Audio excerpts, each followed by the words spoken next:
ago was a very happy occasion for Denmark, and in particular for Lars Mikkelsen, because Lars scored his first professional win in this famous classic. Lars, a little bit about last year first. That must have been a great moment, because surely you didn't expect to beat Maurizio von Triest.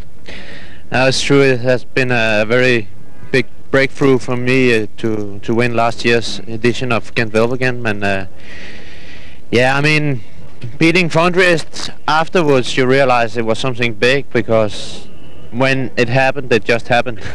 You went from being a very good amateur rider to a professional, but it was the next morning when you saw the papers you realised just how big this race was, didn't you? Yeah, not even next morning, because I had to wait a few weeks actually. Everybody was telling me, yeah, that was really something, you know, and I didn't realise it that much quite quick. Yeah. Now, a little bit about the pressure which is on the riders as they approach the Kemmelberg, because that's where the racing's done, isn't it, as you make the final kilometres before the climb? Sure, the biggest fight is like 5Ks before, and everybody wants to be in good position, of course, and that's, yeah, more or less deciding the whole race. If you're attacking Kemmelberg in 4G's position, it's very hard to come back after it, you know. You need to be up between the first 20 or be very strong afterwards, but it's nearly impossible after. And I should imagine it is. This is Franco Ballerini, who was the runner-up in 1994, will soon defend his victory last year in Paris-Roubaix. But for Max Chiandri, near misses in Milan-San Remo and the Tour de Flanders already this year. How about this course, Max? Yeah, the course suits me quite a lot.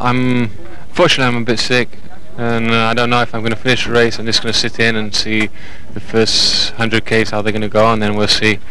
If it starts raining, probably I'm going to stop. And here's Olaf Ludwig, the 1988 East German Olympic champion. How is the form for this one, Olaf? The form is good, but in the sprint it's not fast enough. Not too fast. But what about this course? Does it suit a man of your ability? This? Normally when we come to the big sprint, it's working for Zabel, and I have a change for a small group. What about the Kemmelberg? Are you frightened of the Kemmelberg?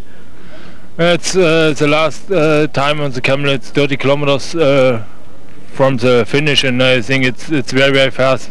Maybe it's a small group, but when it's not the big teams in this group, it's come back for a big sprint. And Jamaluddin Abdul-Jabbar, all smiles. He's won this race once, but he's also been disqualified from it once. And for Johan Museo, are you still disappointed from your loss of the Tour of Flanders? Yes, because it's my race, and I can win for the third time. So it's mean a lot for me. But now we must look at today and then Paris-Roubaix. Now, is today one of your targets as well? It's not my race today, because normally it's a group with a lot of riders. I'm not so fast anymore, like 6 years ago. So. And we have a very fast sprint in our team still. So when it's the all group, we're riding for steals. But you never know before or after the camel. It's a little group, and I'm in the group. You never know in the cycling. And here's the man Museo tips Tom Steele, who's on his team for the first time this season. But what about Shawn Yates in the event for the final time? Shawn, each time we speak this year, you're riding the last time one of these classic races. I mean, how do you feel yourself? I'm, you know, in a way pleased that it's my last year, and each race is going to be my last. It's you know, it's a bit sad in a way, because it's been many years I've been riding these races, and it's hard to sort of let go, but you have to stop sometime. So that's what I say to myself. Can you remember how many times you've ridden Ghent Wevelgem? I think it's 12, 13 times. I haven't really counted. You've had a tremendously long career as a pro, haven't you? What do you put down the reason for that? Most pros last about 8 or 9 years. I think I'm just sort of strong, you know. Got a strong constitution, and which enabled me to sort of keep going for so long, because it's a hard sport and it's getting harder and harder. When I started, it wasn't as hard as now. It was not, you know, not so competitive. So obviously that helped prolong my career a bit, because, you know, guys who are turning pro now, I don't think you won't see very many doing 15 years. It's just too tough. Now, your job today, have you got a particular role today in the team? Yeah, I'm looking after young George here. You know, it's a pretty flat race, so there's not so much wind today. We just got to keep out of trouble, and you know, if you've got some good legs at the end, you can try something. Now, you say it's pretty flat, but we went around part of the course yesterday with a group of Americans who hadn't seen Flanders before. They were stunned by the climbs.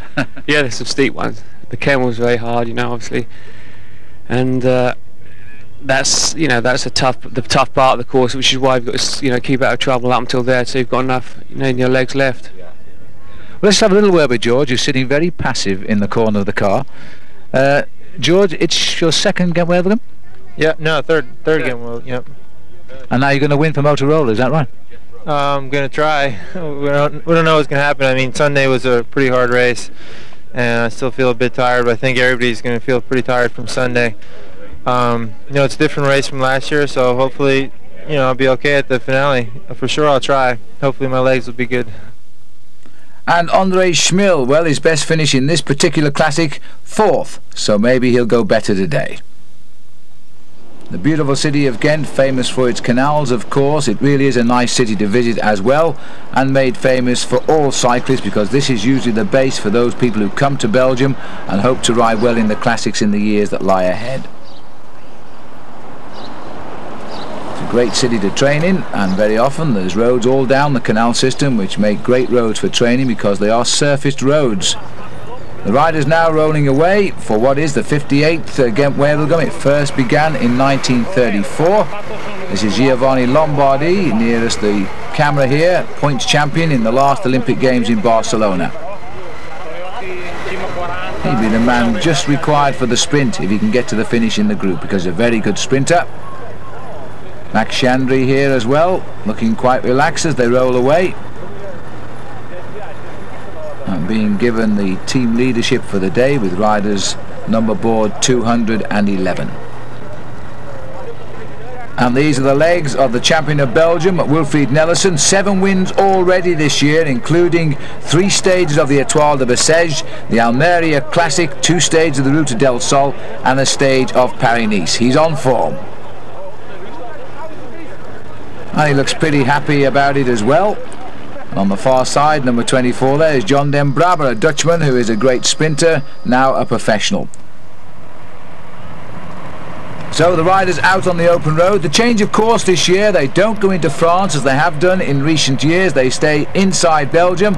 2 climbs of the Kemmelberg on the menu, and that is a very tough little circuit they complete around the bottom end of the course. We're now into Locker, and we are 59 kilometres from the finish, and I can tell you the sad news that there's been 2 crashes in this race, and out of the race has gone Wilfried Nelissen after only 8 kilometres, and later in the race after 100 gone 2 Max Chandry, both riders fearing quite serious injuries.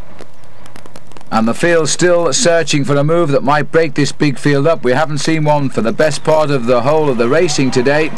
The race leaving Ghent and going across to Bruges and then on to Ostend on the coast, down through De Panne, where they've just finished a famous 3-day race there. Then they swing south through Popperinge, and now we're heading down towards the little hills around the Kemmelberg region. Henrik Redant slipping through, his TVM team looking very active, but once again we see the Mappe boys of Johan Museu searching for a chance here. A lot of fast riding being done right at the front of the race though, and mixing it very well they are too. The Lotto riders, again Andre Schmil, this man always rides in the top half dozen riders in any classic, and that takes an enormous amount of strength. We're heading for the climb of the Monteberg now, the small climbs that come on this small circuit. They're down towards the end of the race. It only takes us up to 51 metres above sea level, but it is quite steep. It's a stepping stone as we head towards the Rodeberg and the Kemmelberg. The Kemmelberg is where, of course, we heard Lars Mikkelsen say everybody wants to be at the front of the race. And that's why the pace is now pretty sharp here. The Monteberg is a smooth road climb, but look at the tempo being set here with Mikkelsen right on the front. So he's where he wants to be at this stage of the event. And in fact, just before this event started, he had a minor operation to remove rather a large boil, so I hope he's feeling okay today. But even though I say it's a minor operation, apparently it was with a full anaesthetic, so Lars has the right to feel a little bit groggy. Now, we alluded to the crashes a little bit earlier. Well, now we can join Paul Sherwin and we can find out exactly what has happened to both Wilfred Nellison and to Max Chiandri, as well as to find out a little bit more about the race from a man who has in fact ridden the Tour of Flanders in the past. So let's go out onto the course and have a word now with Paul Sherwin. Phil, well, I'm here at the top of the Roderberg, or the Red Mountain, before the riders head off to go over the Kemmelberg for the first time. But it has been an incredibly dramatic race already, with two of the top classic riders down and out. Team Lotto's Wilfred Nellison has gone down with a double fracture of the tibia, and Max Chiandri crashed just after the first feeding station, and he's in fact got a broken hand. Both of those riders will be out now for Paris-Roubaix, and Wilfred Nellison may well be out for an even longer time too. Rumour here at the moment is Nellison may well be out for over 1 year. That's the kind of race that this terrain brings. Lots of crashes, very nervous riders. It's been easy, but now we get straight into the action with the Kemmelberg for the first time. Well, that is really sad news, and thanks, Paul, as we now are on the climb of the Kemmelberg for the first time. And we're looking here from our helicopter because our motorcycle mounted cameraman having difficulty to get in amongst it on this narrow climb. We've seen the sharp left-hand turn. Now we can join the leaders here as they start to stamp on the climb. It looks like Museo has decided to test them all. And I think that was Bortolami who went out behind him. But now Museo on the attack, trying to open a little gap here before we have to do one full circuit and come back to this climb before changing direction and setting course for Wevelgem. So now moving up the climb a little bit, and in fact we've got Museo. It's not Bortolami, it's Ballerini who is trying to get on the wheel of his teammate Johan Museo. And Olaf Ludwig is the rider in third place, another man who no longer fancies his chances in a sprint. So Ludwig trying to climb up to the leading trio as they go out over the top of the Kemmelberg. Still smarting from his loss in the Tour of Flanders with that bicycle trouble towards the end of the climb of the Mur de Grammont. And Museo having to be content there with third place. But now he's forcing the issue on the climb here. And Lars Mikkelsen, who rides number 1 as last year's winner, right up amongst the front runners yet again. But look at this now. This is the packing in the... Oh! And the pile-up, and that's Francis Moreau who's gone down. And I don't know why he's taking it out of the Italian rider, because quite frankly it was the fault of Moreau, not the Italian rider, who is bearing the brunt of Moreau's anger, and that is Mauro Ridali. This is the descent, and it's not for the nervous, this descent. It is straight down, and thank heavens it's dry, because it is a very, very dangerous drop indeed, because there's a little left-hander at the bottom, and on the wet cobbles, well, riders have been known to come back out of the fields. Schmill going through our camera, got back a little bit on the climb there, but this is the front end of the peloton. They've gone over pretty much in a bunch, so it's not done too much damage, this first climb.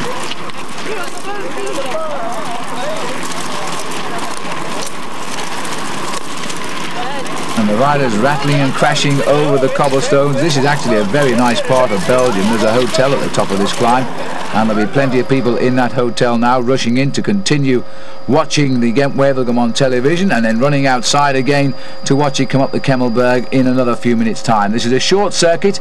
They go out and they climb the little stepping stones of the Roderberg back onto the climb of the Kemmelberg again. It's done a little bit of damage, but it's quite repairable at the moment. Certainly pushing the pace up there as we head out towards the Roderberg now is Schmill. I saw him at the front of the peloton. We've got 3 riders. These must be the 3 that went: Museo, Ballerini and Ludwig.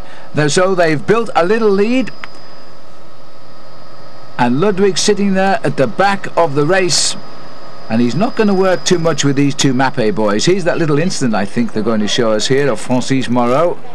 You see, he hit the barriers, he hit the foot of the barrier, and he can't hardly blame the Italian who fell on top of him. He really had nowhere else to go. The former world pursuit champion, Francis Moreau, and I must say the Italian is, yes, and the same to you, sir, thank you. The Italian taking it rather well, I thought, because it wasn't his fault. Anyway, back to the leaders, and here they are. Mappe in control for the moment at least, as Museo and Ballerini, 2 of the strongest single-day bike riders in the world, and laying just a couple of lengths off the back, Olaf Ludwig, riding probably his final season for the German Telecom team. 31 miles to go, but unfortunately the Kemmel is still in between, and it's a long run into Wevelgem. There's the pack forming now behind. 5 riders trying to get off the front, but I think what we're seeing is a gradual coming together here of the strong men of the Kemmelberg on lap 1. That looks like the style of Vyacheslav Yekimov for Rabobank, trying to rip clear. Running away from the Kemmel. It's a left-handed circuit, and we'll get round to it again very shortly. It's actually a very, very pleasant day. Early spring, but the weather in Belgium has not been good. It's been very cold, and you have to take the weather as it comes in Belgium, as many cyclists will know who base themselves here for amateur cycle racing seasons. And this year there do seem to be more Americans than ever coming to Belgium and spending their summer racing in the Kermesse races, which are usually races lasting around about 120, 130 kilometers, and you can ride one every day if you're that way inclined, and they're free. There's the crowd, no fear of which way to go in Ghent Wevelgem. It's left, and round we go again. Further up the road now, we've got the 3 leaders here. Olaf Ludwig, rest assured, is going to be sitting at the back and doing nothing about this breakaway, because he's a rider really, well, having said that, he's gone through to do a little bit of work with the 2 Mappe boys, maybe just enough to keep the system going, because the gap is only 18 seconds. But Olaf is not going to be giving too much away to these 2 riders, because they're both strong, but they have a good team blocking behind, and Olaf will have taken note of that. But maybe he's not going that well. So Ballerini and Museu. Ludwig, still in fact a rider who has had a career, because with being in East Germany he wasn't able to ride or turn professional in the early years, but with the coming together of Germany he got his big chance, so he was able to convert that Olympic gold medal in the Seoul Olympic Games for East Germany into a green jersey in the Tour de France, which he did, and he did in grand style. Won a stage in his first Tour de France and the green jersey back in 1990. In his first year as a pro, Olaf Ludwig picked up 13 victories. Well, these are the 3 riders, and they're clear at the moment, but just thinking back, you know, to that crash of Wilfred Nellison, well, what an unlucky bike rider he is, because he had that tremendous crash in 1994 in the Tour de France on the first day at Armentières, when he had this tumble, colliding with the policeman, and indeed going down with him Laurent Jalabert. Despite that, he won 14 races in 1994. He had 17 wins in 1995, despite coming out of the Tour de France with yet another crash and a bad knee, and now he's had what appears to be the worst crash of his career right here today in Ghent Wevelgem. Here we're now looking at Bruno Boscardin, who's trying to slip away from the field and bridge up to those 3 leaders. But he's put himself a little bit out in no man's land, because we've got these long straight roads. Bruno may be trying to steal a little march and get clear of the field as we head up towards the second climb of the Kemmelberg. But now we can see they're taking quite account of the fact that Museu is the man on the attack, and if Johan Museu goes out on the attack, then you have to respect such a move by the man who is such a brilliant bike rider at this time of the year.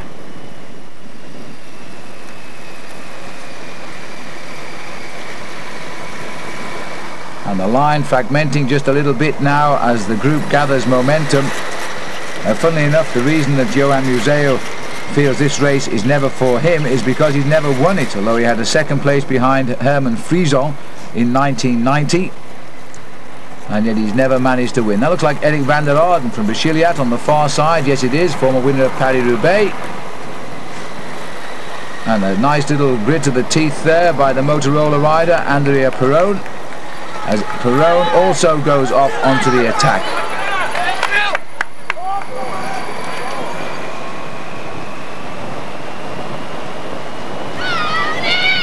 So these constant attacks, I think, are going to keep these riders in touch with that breakaway of 3. It looks to me as though they have a real chance. Perron has joined the attacking moves, and they've got a little gap going here now. What wind there is blowing from the bottom corner of our picture, forcing them to go into an echelon, that diagonal line across the road. And the big field now stretching as they try to reel in the 1 or 2 riders who have had the temerity to attack. 4, 8, It looks as though there's a bunch of 12 there trying to sort themselves out into a chasing group. Inside 50 kilometers to go. There's the long straight roads I was telling you about. There is the breakaway. And it looks as though Ludwig is working quite hard here now as the other two take a check over the shoulders to see what the reaction is. Schmill is in that chasing group as well.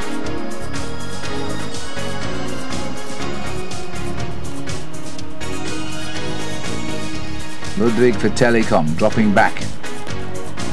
Just that little bit too old to be considered for the Olympic Games 8 years on after winning the gold medal in Seoul. Because the Olympic Games this year, of course, open to professional riders because they're all one category now. And the likes of Johan Museo, well, we could be seeing him sprinting for the gold medal in Atlanta. Or even Ballerini for that matter, but he will have a tougher job getting into the Italian lineup. There's so many good Italians now.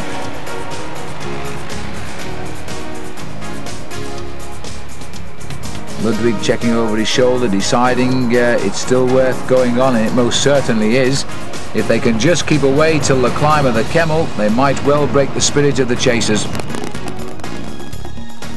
Won't be too easy to do though. There's that long road, and I'm sure before they get round that top bend there, the main field will be in sight. And we can see it with the privilege of the helicopter because there they are.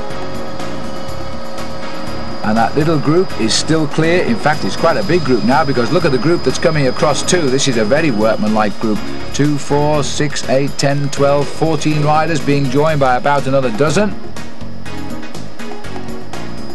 It looks like Fabio Roscioli, who's fast pedaling his way to the front of the line for Refin.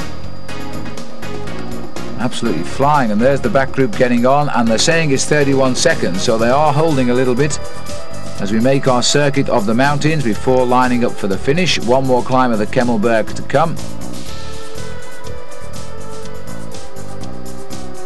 And that group now trying to get clear of the main peloton. Well, the reason they left out France amongst, I think the main reason they left France out was because they were trying to bring this race back to the sprinters.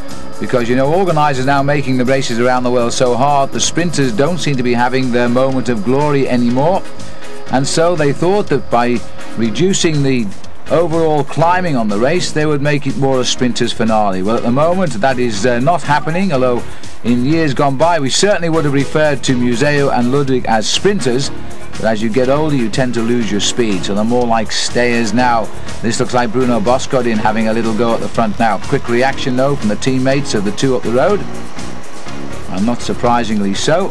In fact, it's Erik van der Aarde who's gone, and heading up towards the Kemmel. That's the countdown on the screen at the moment, with the Kemmelberg about 3.5 kilometers ahead. Erik van der Aarde looking more frisky than usual. Another one of the aging veterans who's had a long career. I can remember Eric coming to the Paris-Nice race many years ago. First year professional and winning the prologue and pulling on the white jersey. And all the Belgian journalists rather smugly saying, well, we told you so. Eric was going to be the next Eddy Merckx. Well, he's won many big races, including Paris-Roubaix, but he certainly wasn't to be, for him, the next Eddy Merckx. And the main field, I was going to say shimmering in the heat of the day, but I think it's more like shimmering in the exhaust fumes of the helicopter because it's not that warm out there, and we're still waiting for summer to begin in Belgium. Andre Schmill trying to coax them through to come and keep the pace up. And no shortage of riders trying to reach this breakaway now. They really want to finish this off before they start the climb of the Kemmel. Just hanging on from the back there, one of the Flandern 2002 riders, Erwin Thijs, as Andre Schmill concentrates on the move. Little group here, maybe 6 or 7 trying to go clear. 23 seconds the gap, so they're riding very strongly, Museo, Ballerini and Ludwig. The rider gritting his teeth there, Ludwig Willems, is trying to block it off and is coming through now here. This is Marco Milesi. from the Brasilia team, and he's going straight to the front from the back.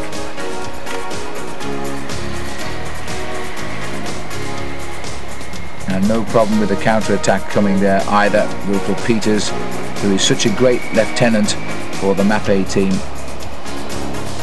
He'll disrupt the chase as quickly as possible.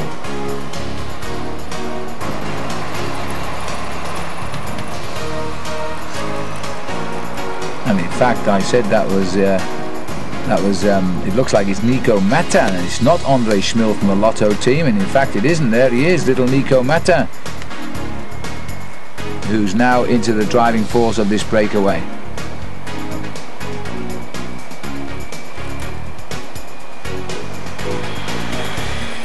Well, it would be nice to know just what sort of progress these riders are making now. And well, we're going to find out. And none at all is the answer, because here they come and it's all over. The breakaway is back in the fold. And Wilfred Peters was keeping an eye on things, just streaking through the camera there. Marco Serpellini, who rode the Tour de France. He was the youngest rider to ride the Tour de France for many a year, the other year. And Serpellini looking off to the far right of our camera here as the line goes through on the inside of him. At his first, he started to win races now, little Marco, for the first time. He's looking as though he might do well. Winner of the Grand Prix Pino Cerami.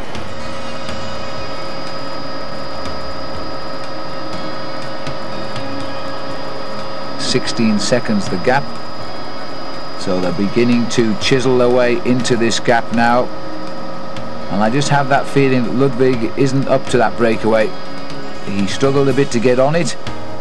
He was just on it over the top and on the descent of the Kemmelberg, and we still have that little climb to come very shortly now.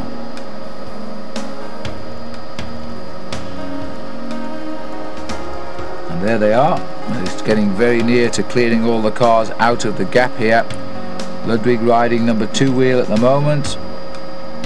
The two Mapei men, they went very early. In fact, Museo determined to get away up that climb.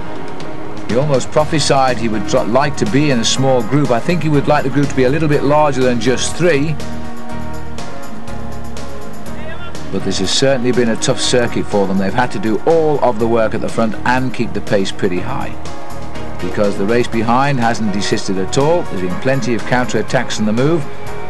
And I keep thinking what Museo said at the start of our program, you know, if it all comes back together again, they will throw everything behind their sprinter Tom Steels, who incidentally won the first semi-classic this year, the Het Volk, which means the people, and which in effect is Ghent.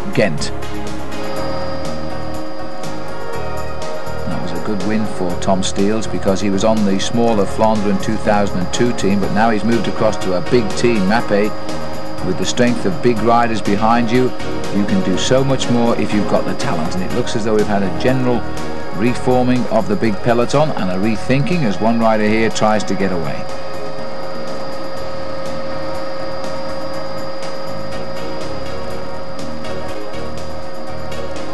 Big pro time bike racing. The riders never ease up. There's always people willing to keep the pressure on at the front of the pack. These riders, many of them just trying to gather in the midweek kilometres, of course, for the upcoming Paris-Roubaix race. And this year, 100 years celebrated of Paris-Roubaix. Not 100 races, mind you, but 100 years. The first one being held in 1896. And that was a glimpse of Marco Milesi from Brasilia. But it looks as though these riders have tried to slip away as we start the climb of the Rodewerg. Well, they're right up behind them. Number 85 there is Bart Leysens. They're almost tempting people to come out and join them. And they're getting them. Andre Schmil comes up. Giovanni Fidanza right behind him for Carrera, the big man. That's an interesting little breakaway here that's trying to get away. And the rider in yellow is joining at the back. It looks like Pianagonda. 2, 4, 6 riders in the breakaway here. And the other Carrera rider who's latched on is Piet Zeberg. Now, if they can get a little bit of a lead on the climb, but they won't, because I think the field are virtually back on. They've rejoined them at the back of the race. Andre Schmil always looking for the move that might work. Fidanza, and there's Biatzberg, who's just come across, and his face telling us the picture of the effort he made to get across.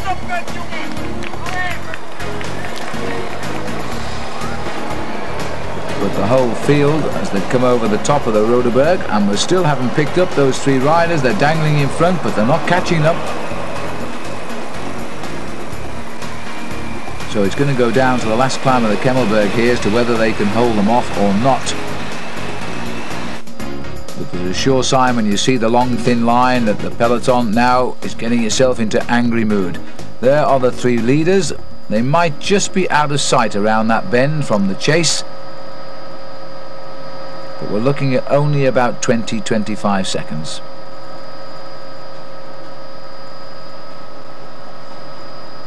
So the same names again we've seen on the counter-attack. Schmil, Zeeberg, who has been riding so well this year. 24 seconds it is officially now.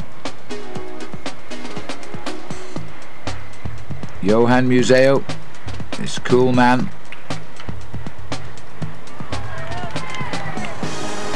And still looking for his first ever win in this event.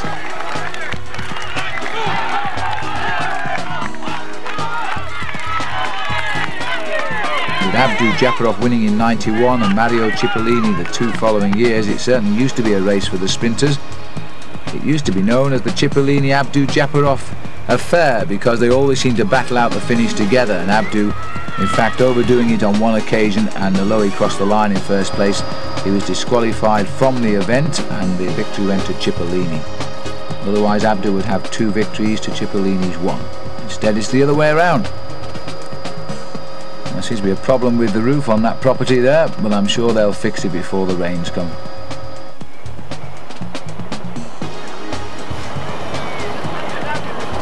Andrea Perron for Motorola, and right behind there for the Mapei team, Bart Layson.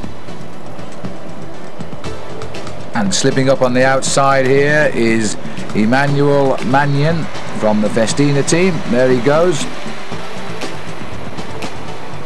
As we run down the hill now, we'll shortly be heading across to the Kemmelberg. Perron knows it. He's joined in this lead group from the peloton. So too Layson. And latching on the back there, we've got Cedric Vasseur, who is again at the front of a move. He was riding extremely well in this year's Tour of Flanders. Unusual to see a Frenchman so active in a race predominantly on Belgian soil all of the time as it is this year. They don't seem to adapt too well over Belgian roads, and there's one of the reasons why. A tricky corner like that, and you have to split and go both sides of that central strip. Inside 25 miles to the finish. Refin team moving their men forward,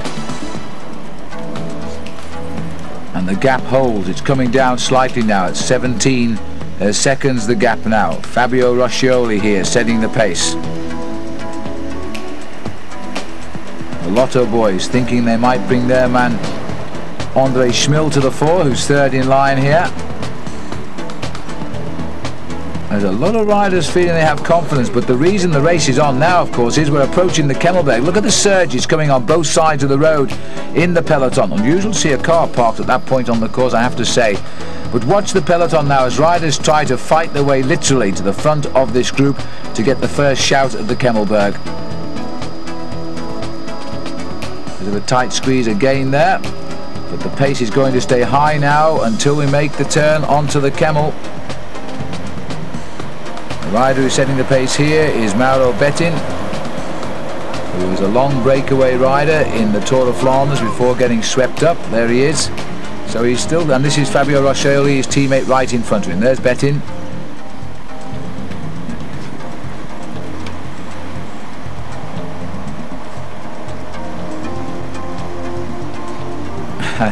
I often wonder if why these riders don't shout at our camera, but they seem to be quite content with our motorcycle in the middle of the pack with them. And there is our cameraman just below us there.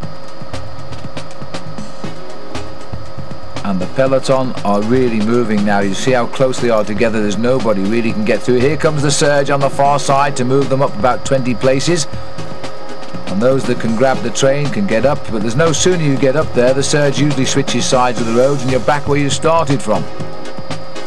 48 kilometers an hour, just on 30 miles an hour. So there's not going to be much movement from the back to the front at these sort of speeds. Roscioli still riding well at the front here with Bettin. Here comes the next rush at gold. Because the Kemmel is such a difficult turn that if you are more than halfway down this pack, very often you come to a virtual standstill while you queue up to get onto the climb. And then it's a lot of hard work over the top to close that gap down.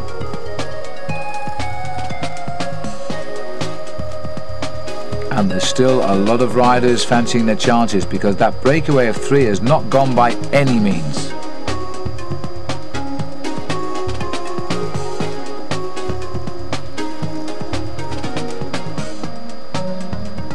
Plenty of members of the Rabobank team, but they're riding at the wrong end of the peloton just at this minute.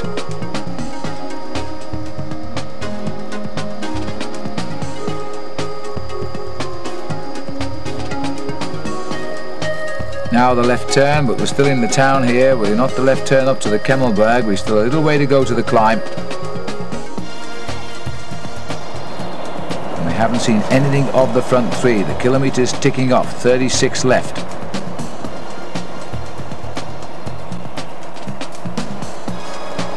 The new team on the block are on the front at the moment, and the gap is holding just about the same, 18 seconds officially. But our camera direction appears to be more exciting to stay with the peloton right now, and as I speak, there we go back to the front, and there are the 3 leaders. They are now heading out towards the climb of the Kemmel itself. Now this is where we're going to see the leaders, and the peloton have got them in their sights as we head to the Monteberg, which is the stepping stone. 51 meters of climbing, second time up. This is a good surface all the way up to the top of the Monteberg, and the riders are hitting it so quickly right now. Ludwig sitting near the back of the field in this breakaway, and I think not putting in all of his effort here. Now it's either because he's tired or because he probably thinks intelligently enough it's not worth helping 2 riders on the same team to be dragged away to the lead. There's the UCI rankings, and Museo ranked number 4 in the world right now. Ballerini setting the tempo. What a great classic rider Ballerini is. I started to tell you all of the places in the top 6 he's had in classics. I'll still be talking after this race finished.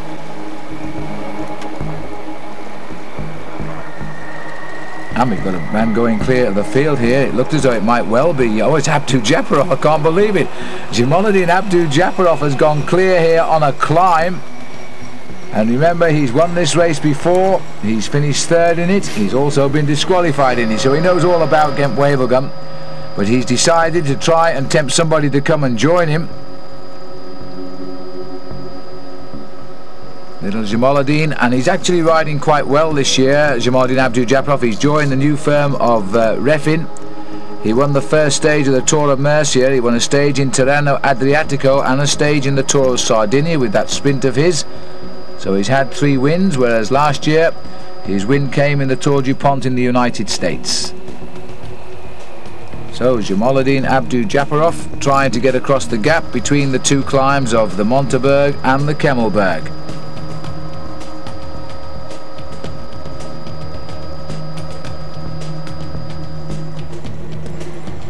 And that is Fabio Fontanelli, who's gone up to join Jamaluddin Abdul-Jabbar. Now Fontanelli has had 5 wins already this year. He also managed a 5th place finish in the Tour of Flanders.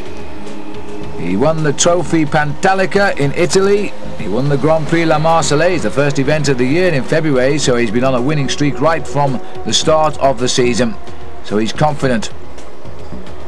But it looks like the The soft pedalling there of André Schmil. He makes it look easy, but it certainly isn't, who's closing down this race. And there he is, Schmil coming up on the back wheel there of Jamoluddin. And Fontanelli continues keeping the pressure on at the front. Well, what is happening? It does appear they are thinning down this group with this series of attacks, whatever. So they are having some effect on the race. That big bunch might yet be losing its chance at the sprint finish. Although, having said that, the line is stretching out and reforming at the back.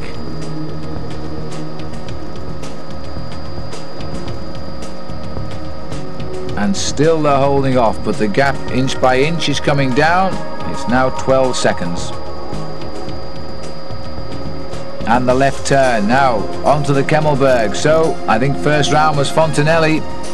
They've gone onto the Kemmelberg with a lead of 12 minutes. As we go a little bit further up the climb, Ludwig is going to have to hold on now to the Mappe tandem. Ballerini and Johan Museo. And in fact, it's Ballerini who is out of control here. He is the rider stamping on the pedals, and the Museo has gone with him. But out in the ejector seat has gone Olaf Ludwig. And Ballerini is actually causing a little bit of pain to Johan Museo here. But immediately dropped is Olaf Ludwig, and somebody is coming up like a train. It's André Schmil. Schmil has gone by Ballerini, and André Schmil can join the runners here. Remember, he's only had a fourth ever in Ghent Wevelgem. Fontanelli and Andrea Perron has gone through as well. George Hincapie goes through for Motorola. But the whole field seems to be coming back into contention. Leon van Bon for Rabobank, just spotted him there as well. The hard push by Franco Ballerini, but I think it's going to come to naught. It really is a difficult climb, this. And André Schmil is about to reach those two. And I think it's Bruno Boskardin who is also trying to get across.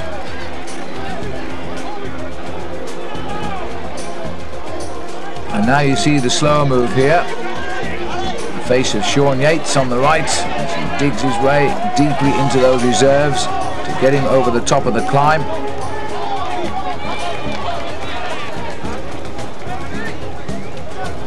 But even so, if they can hold on and stay as a group, the peloton, I think, is going to reform after the descent for the second time of the Kemmelberg, and that's something of a surprise today. But it's worked out well for them because these riders have set the pace. Schmil is across, and so too is that fourth place rider, and we'll nail him as soon as we can see him. It's a Festina rider who actually has got across the gap here.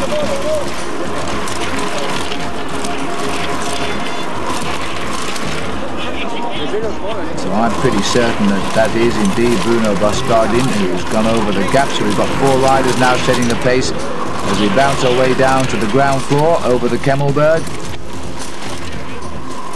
Good dry roads and always a relief. We've had reports of one rider coming back onto the course via a hedge on the descent of the first lap, remounting his bike and getting back in the race. Didn't make the bottom bend, so he took the shortcut through the open gate.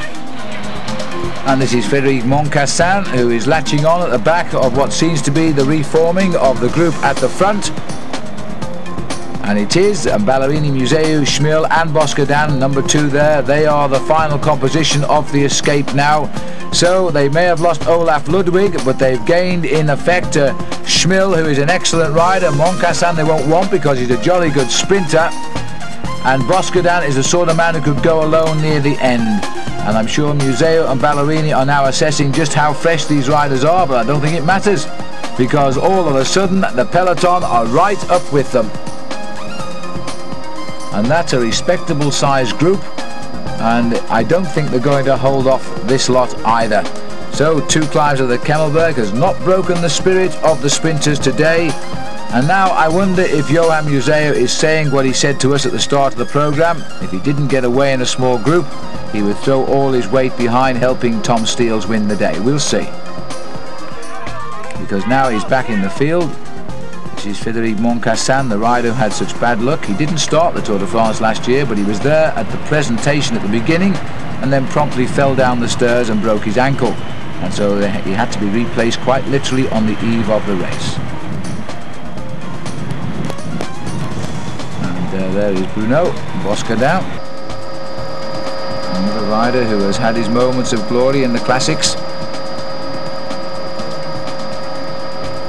But now the field is regrouped here as we now begin to turn away from the circuit and head off towards Wevelgem for the big finish. And it's going to be very, very difficult indeed now to ride away from the sprinters, who now know that all the major hills are behind. A shortcut across the round circle there.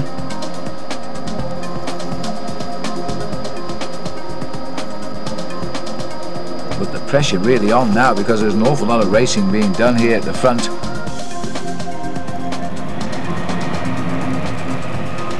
Dropping away a little bit from the scene now, Johan Museo has moved down the line a bit, and he may well be seeking out to see if Tom Steels is part of this group. I haven't caught a glimpse of him yet, but he is the sprinter. Number 101 here is Fabio Baldato. He's going to start licking his lips now and feel as though life might be good. There's the actual course. We started from the far right. Ghent went up to the top end of the course, down the coast through Ostend, then swung back in towards Wevelgem. And where the flashing is where we are now as we start to go in towards the finish of Wevelgem to complete the distance of 208 kilometres or 130 miles. The reason this race is shorter than normal classics is because of its slot on the calendar really. It's meant to be a race which will help the riders recuperate and bridge the gap between the big classics of the Tour of Flanders and Paris-Roubaix. It's a vital part of the calendar, and it's always a pretty active event, and today has been no exception. These riders have really made this a very quick race indeed, and they still haven't found out whether or not they can break the sprinters' spirits. But I think they're not going to do what Lars Mikkelsen and Maurizio Fondries did a year ago, and that's get clear, along with Luke Rusin. It was almost a three-man sprint, although Luke didn't really take part in the sprint. He lost a little ground. Now the next flurry of counter-attacks coming. This is the Flandern 2002 team, pushing the speed up to 50 kilometers an hour. Kohlstrup rider on the right, Johan Capio, very much a likely winner now, and he knows it. Another man who's won the Het Volk before. He's never had a win in this race, which surprises me because he did finish second. It is in 1992, and that was behind Mario Cipollini. So Capio sitting there, and the other rider is just behind, in front of him rather, Wim van Sevenant. And they're still struggling to repair the damage of the second climb of the Kemmelberg. This league group still has quite a bit of daylight.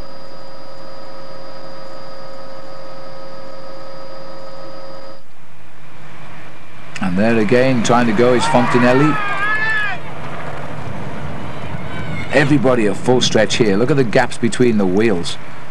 They just scrabble for what they can get and keep the pressure on here. Number 185 is Gianluca Golini for Aki. Number 83, who's trying to keep the house in order for Mappe, is Franco Ballerini, but he's a little overpowered at the moment by the rest of the composition of this group. Moncassin, Boscodin, and number 104 just racing through there is Rolf Jerman. Well, Rolf has had some great form this year. He's been in the moves throughout the classics, and now we're seeing the arrival of the Seiko riders, and this is Mario Scirea.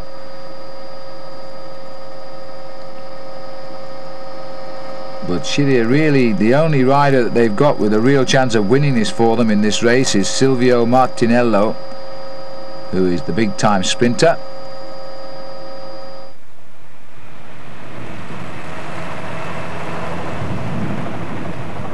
But this is an interesting little group here. We've got about 11 riders going clear at the moment. Fontinelli is up here, so too is Rolf Jerman, and dashing down the outside, number 185, and that was Gianluca Golini. So he's a little bit of a surprise, but then the Italians are never a surprise really these days, are they?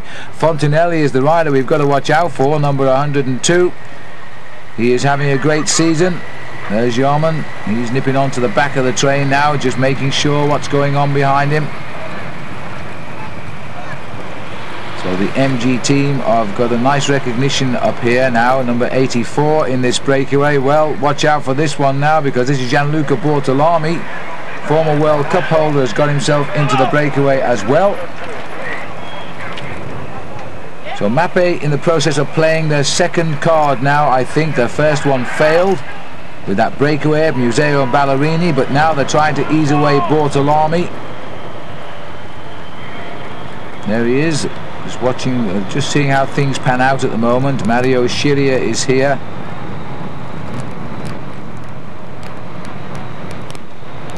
Tristan Hoffmann, I think, is the TVM rider. We've just gone by on the motorbike. And there's a little bridging going on. There's a group coming across. This is why they were all looking round. Bertolini is going to check and see just who comes up here, and we're all pretty interested to find out.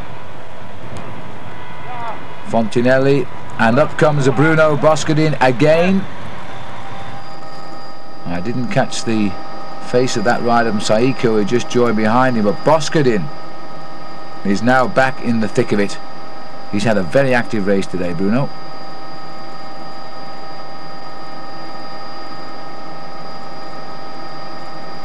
So that breakaway has swelled a little bit, and there's still more to come, so it's not over yet. There's another 3 on the way across the gap.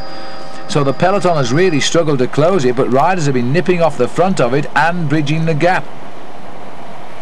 And this is Fidanza in the white, and the Motorola rider is Andrea Perone. He has been the most active today of all of the Motorola riders. He has been looking for the move, and now he's got a chance of latching onto this lead breakaway. And it looks like Pianagonda, who is with them. So we've got 3 riders trying to bring the lead group up to around about 20 strong here. And this, in fact, is Giovanni Lombardi, the little Olympic track champion, who is a demon sprinter, and he knows it if he can get across there. He was having a bit of trouble hanging on to the other 2, but if he can hang on and get over, then he will be very much in with a chance of victory here. 25 kilometers to go, and the peloton far from out of it. And in fact, they've pulled back Lombardi and Perone, so those 3 are back, and judging by the gap, it's not going to be long before they pull back the actual leaders of the Ghent Wevelgem. Again, the Refin riders trying to get themselves together for, no doubt, Jamaluddin Abdul-Jabbar, who is sitting there, 4th man down the line.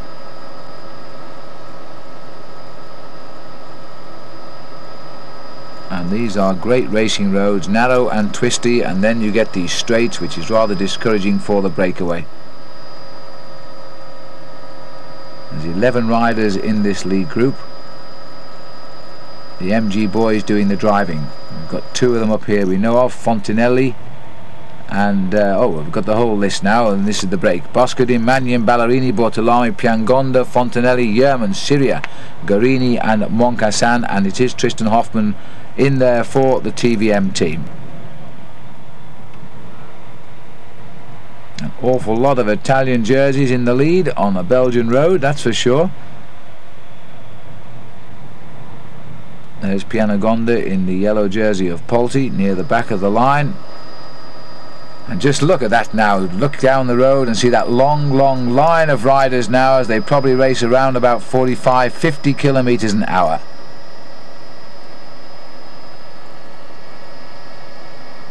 These 11 riders are far from safe.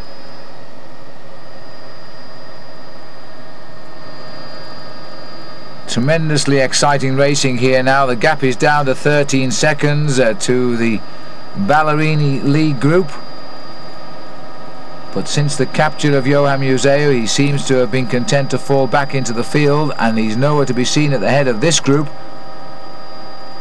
And Tom Steels also is in this group as well, so maybe Museo's gone looking for him. But it's the Refin team now trying to bring back the race for Jamaluddin Abdul-Jabbar, who sits there in those black arm warmers Little more help coming from the reffing team. They've got 4 of them up there now. They're desperate to get this breakaway back. They know Ghent Wevelgem is a race for Jamaluddin Abdul-Jabbar, and so does Jamaluddin Abdul-Jabbar. And that's about just it. That's about the complete field now in Ghent Wevelgem as the kilometres tick down. We're around about 20 to go. And this breakaway is far from safe. And in fact, it's beginning to look as though it's splitting up here.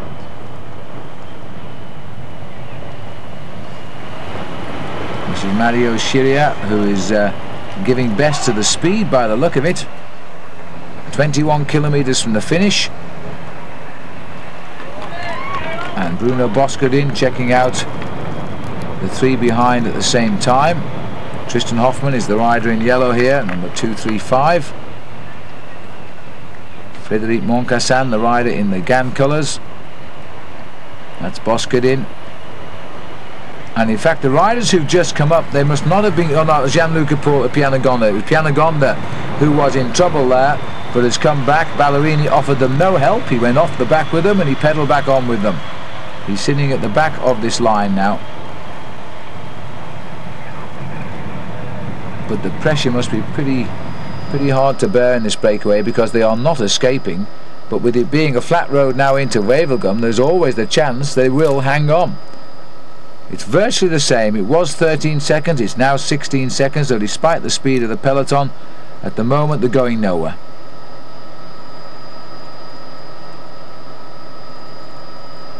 There's a lot of riders just being carried along too. If it were to come together, there'd be a lot more interest taken at the front of the group, but they're leaving it virtually all of the work here being left to the reffing team because they know that reffing want to get Jamaluddin Abdul-Jabbar up to that lead group. This is Joe Planket here, a great rider in his own right and a part of that most famous family of Plankets.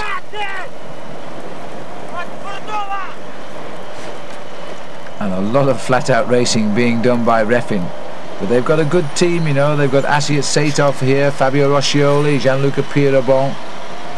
All strong boys, and they want to get their sprinter to the line.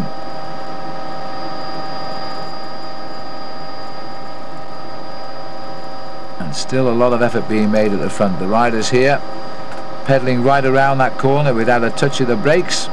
Fontinelli brings them round now. Hoffmann slipped down to last but 1, and Boscardin looks over his shoulder to check out the approach of the rider behind. Festina have got 2 riders up here.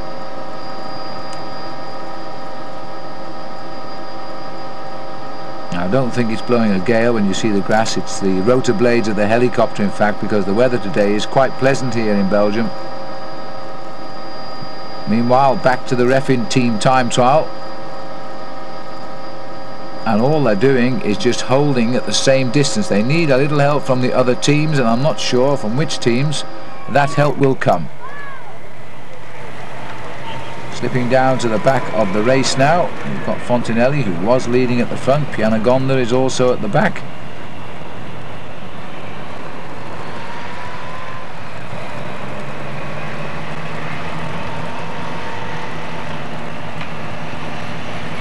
And there's Boscardin.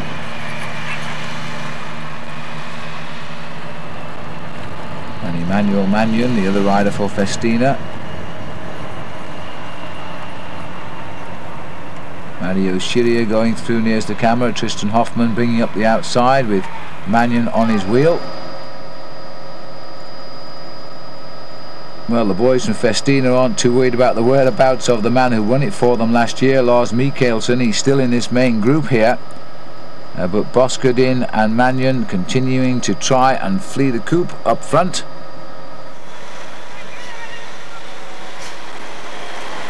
Roscioli, always a good workhorse, but Joe Planket looking as though he's suffering a little bit of oxygen debt at the moment. There's Abdul-Jabbar as he brings the line through, and it's now 17 seconds here.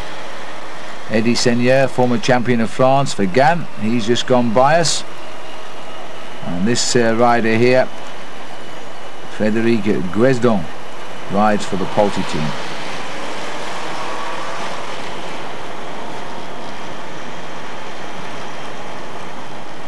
There's 1 or 2 riders willing to help now, including number 153 here for the reffing team, Asiat Saitov. The reason he's slightly out of sync with all the others is because he's the champion of Russia at the moment. That's a nice shot of the hard work being put in here by the reffing boys. This is Satov in his national champions jersey. They are fully committed to dragging back Abdul-Jabbar, that's for sure.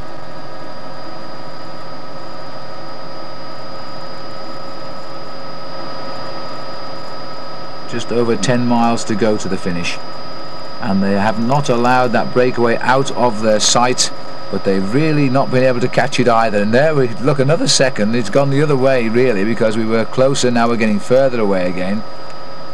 18 seconds the gap. This is a tremendous pursuit across the flat roads of Flanders, and it's all down to reffing. In fact, if the reffing team weren't chasing, then that breakaway would certainly have succeeded today.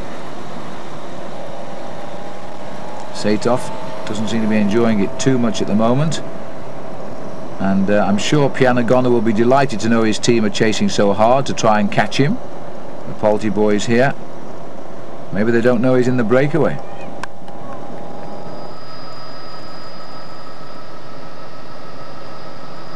But maybe they've got more confidence in Giovanni Lombardi as a possible winner if they can bring it back together. The chasing peloton, or as they say in Flemish, the achtervolgers.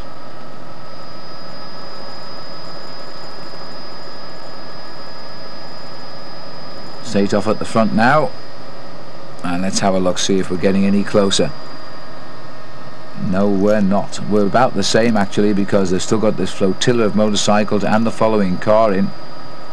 But when you look at the breakaway, they don't seem to be going as quick as the actual race itself behind, but they obviously are. This is Ballerini at the back. Ballerini's turned off since he was caught, and although he's held on to his place in the breakaway, unlike Museo who fell back, he's taken no further part in the chase or in the race itself. But I'm sure he'll change all that if he gets half a shot at taking a medal as we get inside the 10 miles now, 15.3 kilometers from the finish. And we're still looking at round about 16 seconds. In fact, we're down to 14, so they've chipped away 4 seconds. Wevelgem just in front here of Ballerini.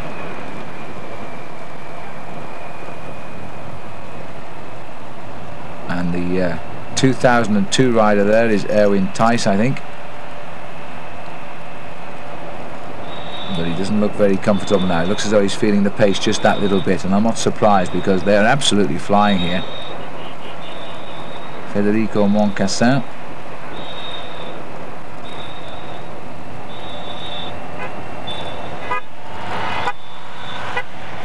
one motorcycle going through, and I'm wondering, as they all appear to be wanting to go through, whether in fact the race commissaires have told all the motorcycles to leave the race because they are coming up behind.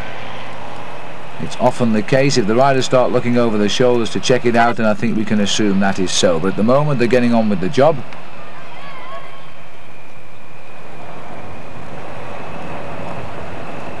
Ballerini refusing to do any of the work. Now they're starting to look over the shoulders here, so it might well be the break is being brought back at last. It's been one incredible chase since the Kemmelberg.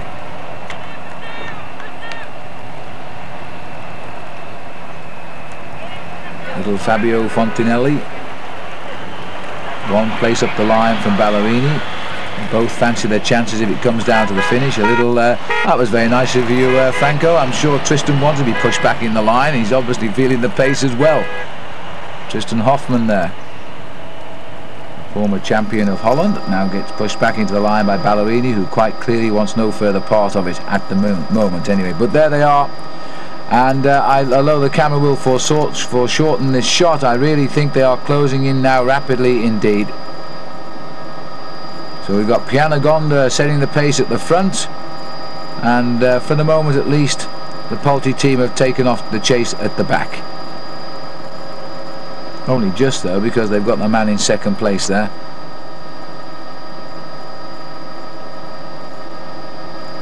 Now it could well be that the the sprinters are going to get themselves back into this race. There's Giovanni Lombardi. He's got his hand up in the air. Goodness knows what he wants, but it's a bit of a tall order to ask for a team car on roads this narrow when the race is flat out, but he wants to know something. Of course, he may have just realised that they have a man in the breakaway they've been chasing for the last half an hour.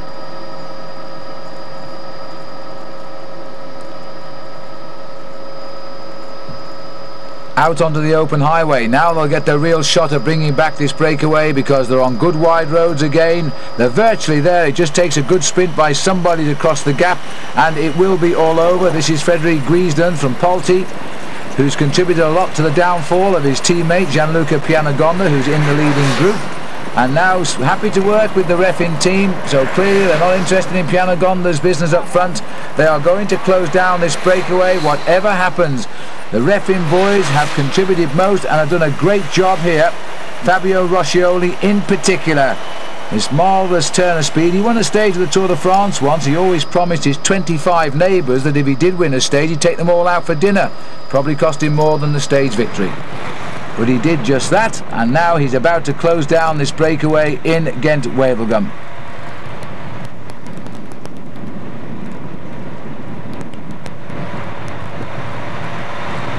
There's the Aki rider, and Pianagonda still working at the front, unaware his team are chasing him down. Number 185, Gianluca Golini. Tristan Hoffmann goes through. And then at a rush, Bortolami, Frederic Moncassin dropping down Rolf Jarman. Looking over his shoulder there was Franco Ballerini. This is Fabio Fontanelli. But they're all getting a little bit tired of the big effort here, easing themselves out of the saddle. They have been flat out for the best part of an hour, with no real feeling they've escaped, and in fact they haven't. As our camera pulls back, we're going to see that bunch not very far behind. There they are. It's still a reasonable distance, I suppose. It looks about 10 or 12 seconds still.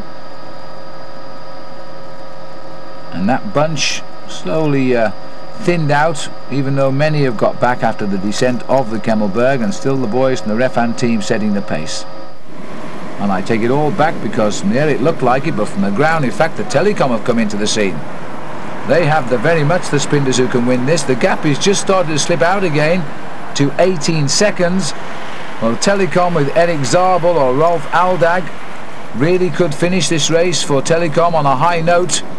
So they're willing now to help the Refan. They've let the Refan cook and fry at the front and keep this race in touch, but now they're willing to help the chase down, and that should be enough to do it, but we'll see. Satov coming through. And the boys from the communication system from Germany, Telecom.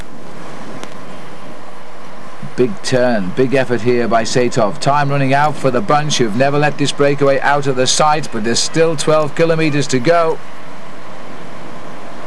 And it's a tough one. Ludwig is still up here as well. Here he is, once in the breakaway. He seems to have recovered now after being dropped back into the pack on the climb of the Kemmel. And this rider working hard here is Alessandro Bertolini from the Bachiliat team. Then goes Ludwig. That looks like the long legs of Rolf Aldag just behind him. In the next few kilometres we should see the appearance of Eric Zabel, because Zabel will be the man they want to bring up for the sprint finish.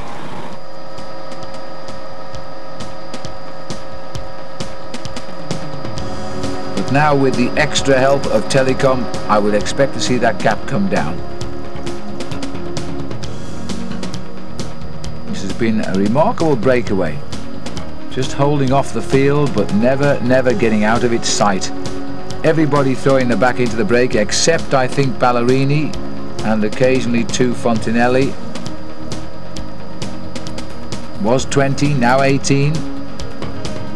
That piece of elastic just stretches and comes back and stretches and comes back.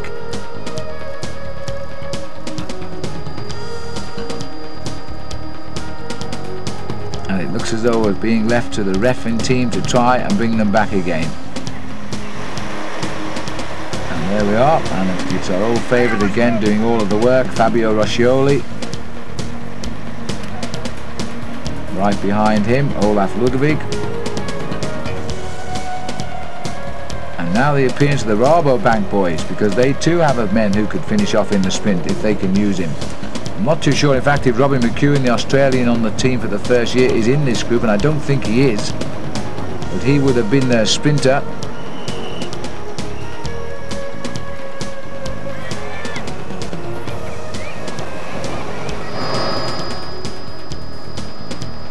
Coming togetherness after the roundabout, and our cameraman just running back up alongside the leaders of the chase back here.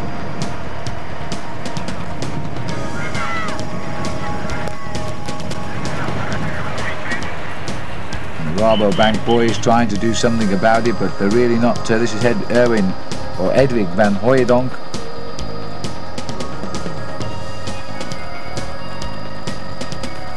So near and yet so far, and they just can't close the gap at all. What a superb pursuit this is. It started when Johan Museeuw broke clear at Ballerini and Ludwig, the first climb of the Kemmel. They chased and chased and chased. Schmil got across, they got rid of Ludwig, and then gradually the breakaway group, as we now have it, got together as they went over the top. The bunch has reformed into a group of maybe 60 riders, and they can't get across a gap which more or less has stayed at around 15 seconds ever since. It's a beautiful chase at the back. Tristan Hoffmann and Pianagonda.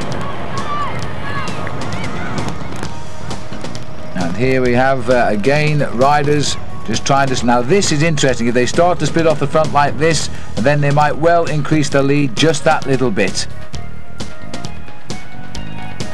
But we're approaching the outskirts of Wevelgem now, and if the sprinters get on very late, of course, they won't really feel they're in quite preparation mode for the actual sprint. And quite often then you will get a rider get clear and take the race on his own.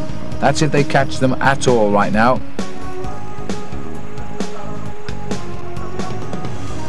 Ballerini seems to have gone off the back seat and moved up a little bit into the stalls, keeping an eye at the front of the race here. Still 11 men versus the rest of the field, and look at this again, 14 seconds was 18. So even the addition of the telecom team into this breakaway has done nothing to bring it back. There's the telecom riders. The Refin riders are doing a big slice of the work. Aldag is up here. Erwin van Hooijdonk for Rabobank is now willing to put a little bit of weight behind the chase.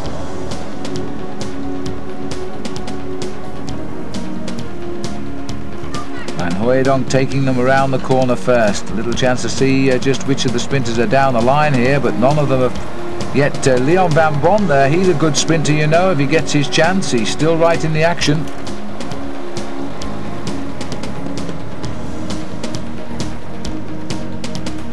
And that'll be the reason, I think, that Van Hooijdonk is trying to bring back this breakaway, because of Van Bon. I don't think Robin McEwen has made the split at all today. He was the man who gave his new team their first win of the year, and that was on the 1st of January, in fact, in Perth, in his home country of Australia. Jan Ross sent him a telegram congratulating him on being the first winner of the season for his team. Now, what has happened here? There's a little bit of lack of cohesion now. We have them and us, I think, those who are still feeling frisky and those who are feeling tired, and Pianagonda's got caught on the wrong end. He was in the half that were feeling tired and he was feeling frisky. He's trying now to get across the gap here. They've split the field. Somebody sat up, opened the doors. We went through the twists and turns. We're on the outskirts of the finish, and it looks to me as though this group has gone momentarily to pieces. Schiria is number 111. Moncassin is just ahead of him.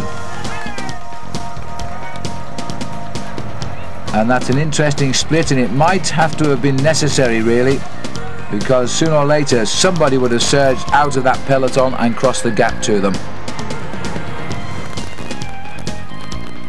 Bruno Boscadin and Emmanuel Magnon. Magnon was sitting on the back of this leading group of 5, but it looks as though they're going to claw their way back anyway. There's Magnon. And here comes Tristan Hoffmann.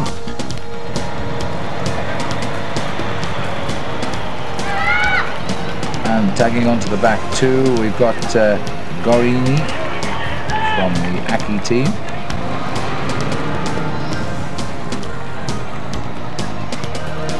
Well, the adrenaline surely is beginning to surge amongst them now. They must feel as though they're going to make it to the finish. Now let's have a look who the strongmen are here. Shiri is on okay. Well, is he? Just about. Bertolini is the man who's joined. He's an amazing rider, Bertolini. He shot to the fore when he almost took the yellow jersey in the Tour de France, just a second behind Shawn Yates. And a couple of years ago when Shawn took the yellow jersey for a day. Since then, of course, his World Cup victories, starting with the Leeds Classic win, that really did project him as a top bike rider. And there he is now, Bertolini, a little bit of a laid-back style, and the gap is slowly coming down. 9 seconds now. Let's have a look and see just if they are going to catch them. There they are. They're still very angry. They're in that long, thin line. Hardly a space between the wheels, and it's again the boys from the Telecom team who are now trying to close this down quickly because they need Zabel to give him a chance to recover and then go looking for him in this peloton, reposition and try and get him up for the sprint. They've got to do it very, very quickly. Ludwig knows it, and he's piling on the pressure now at the front of the chase, and the gap is falling very, very quickly now. 9 seconds. Once you're down to 7, you're on. Perfectly straight line behind. In fact, it looks like they painted a second dotted line down the road there as the main field are now closing up onto this breakaway. It's been a superb break and it's been a magnificent pursuit, and I don't think if the Telecom team hadn't helped ref in, they would have got back to this group today, because this group has held them off for mile after mile. But it's all over now. The organisers are going to get the wish. We're almost in sight of the finish and we're going to have a bunch sprint. Well, that's the confident prediction from me as we see the bunch attack on now. The 11 fugitives have been caught. A lot of effort expended for nothing at all. Shiria is the first to feel the breeze as the Telecom boys will come through on his right. And now tremendous speed here from the pelotons. The Mappe start to push the men again back up to the front. Bart Layson, number 85, he's gone forward. They're trying desperately to stop the sprinters lining themselves up for the finish as the attacks once more have started. And this again is another attack, and we've got Boscodin trying to go clear here. These are the remnants, in fact, and this is Golini, the remnants of that breakaway. You know, it's the old tactic, as you get caught, try and go again. Sometimes the race says, no, we can't do it any again, and away you go. But on this occasion, I don't think that's going to happen. Now the surge from the back. All the men that weren't helping in the chase, they're now thinking we've got a real shot at winning Ghent Wevelgem, and they're coming up on the outside. The team car on the far side there was called out of it because he was behind the winning breakaway, or the leading breakaway. It should have been the winning breakaway, I think. As Bart Layson now sets the pace here for Mappe. And I wonder if Museo, Ballerini, Bertolini are now trying to find Tom Steels amongst this lot and say, right Tom, we've all done our bit, it's all failed, now we need you. Well, we'll see if we can find out if he gets brought up towards the end of the peloton here, because Bart Layson is now the rider setting the pace for Mappe. He wouldn't do that unless they had a plan. The Lotto jersey of Andre Schmiel sneaking up the outside of the race again to get back into the thick of it. And an abundance of Rabobank riders as well, so they'll be looking for Leon van Boom, because the sprinters are now going to try and take this race at the very last knockings. As we've got the Lotto team trying to set the pace at 1 kilometre to go, so they caught them at about 2 kilometres to go. And now we've got Mark Voters here for Lotto trying to lead out Andre Schmiel. Leon van Boom is in the line, and look at this, just down the line, looking over his shoulder. That's Johan Museo, and he has put Tom Steels on his wheel. So he's done exactly what he said he was going to do. He tried to win it for himself. Now he's going to try and lead out Tom Steels. Steels on the side of the rider in the yellow jersey there as they open up the sprint, and Schmiel has taken them right across the road here now as Van Boom still tries to get on terms.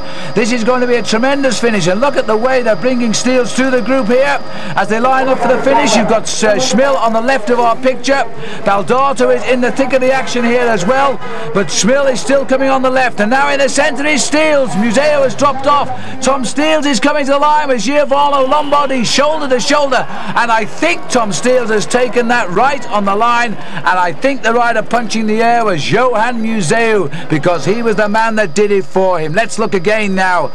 Now this is the head-on sprint here, as we see, watch the rider in the white helmet below the man in the yellow jersey, because that is Tom Steels coming so very, very quickly, and it looks here as though Steels has found the speed he requires to beat Giovanni Lombardi in the sprint, and he has.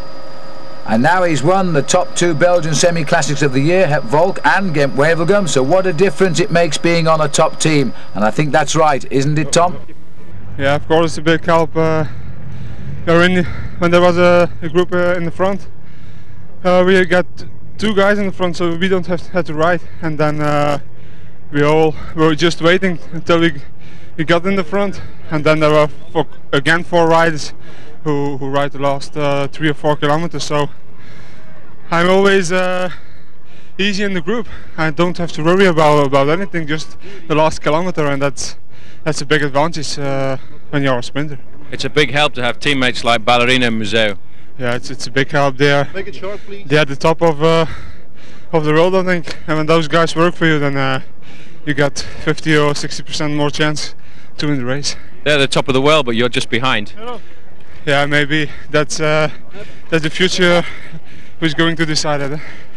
Okay. Sorry. A very happy man, Tom Steels, winning at an average speed of 42.5 kilometres an hour. Ghent Wevelgem second, Giovanni Lombardi. Third was Fabio Baldato. Fourth was the defending champion, Lars Mikkelsen, a great ride for him. Fifth was Leon van Bon of Rabobank, and sixth was Bruno Bascardin of Festina.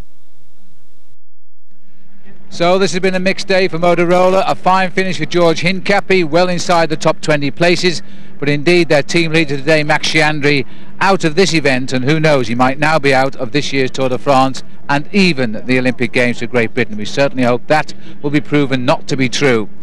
Well, for the man who won the sprint, Tom Steels, it shows you the power of being on a big team. The last person to do the double, winning the Volk and the Ghent Wevelgem in the same year, was Jan Roos. He's now the manager of the Rabobank team. So, until we meet again here on the roads of Flanders or France, I hope you've enjoyed the coverage of Ghent Wevelgem. I'm Phil Liggett saying goodbye.